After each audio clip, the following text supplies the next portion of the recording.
मुंबईची मोनोरेल काही काळासाठी बंद राहणार। मोनोरेलमधील सातत्याच्या तांत्रिक बिघाड सुधारण्यासाठी महत्त्वाचा निर्णय। तर MMRDAच्या संचालकांची एका कार्यक्रमात घोषणा। महाराष्ट्र सदन बांधकाम घोटाळा प्रकरणी बांधकाम करणारे चिमणकर बंधू दोषमुक्त। मुंबई उच्च न्यायालयाकडून चिमणकर बंधूंना दिलासा। चिमणकर बंधूंनी भुजबळ कुटुंबियांना लाच दिल्याचा आरोप होता।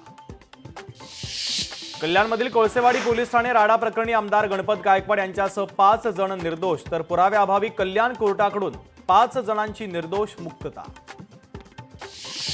जालन्यामध्ये आरक्षणासाठी बंजारा समाजाच्या व्यक्तीची आत्महत्या। राहत्या घरी गळफास घेत आत्महत्या। मनीष जाधव असं आत्महत्या करणाऱ्याचं नाव। पंतप्रधानांच्या वाढदिवसाच्या निमित्तानं स्वच्छता अभियान। राज्यातील 750 गावात राबवणार स्वच्छता अभियान। तर ITIच्या हजारो विद्यार्थी अभियानामध्ये सहभागी होणार।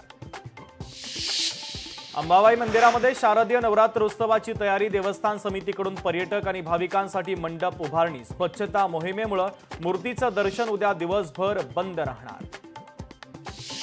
वाशिममध्ये पाण्याच्या पाईपलाईनचा वाद। 2 गटात हाणामारी। घरात जाणारी पाईपलाईन कापल्याचा आरोप। तर दोन्ही गटातील 25 जणांवर गुन्हे दाखल।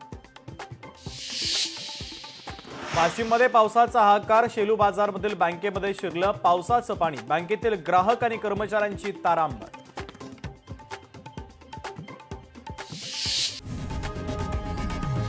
लोकशाही मराठी ऐका, पहा, जागरूक रहा।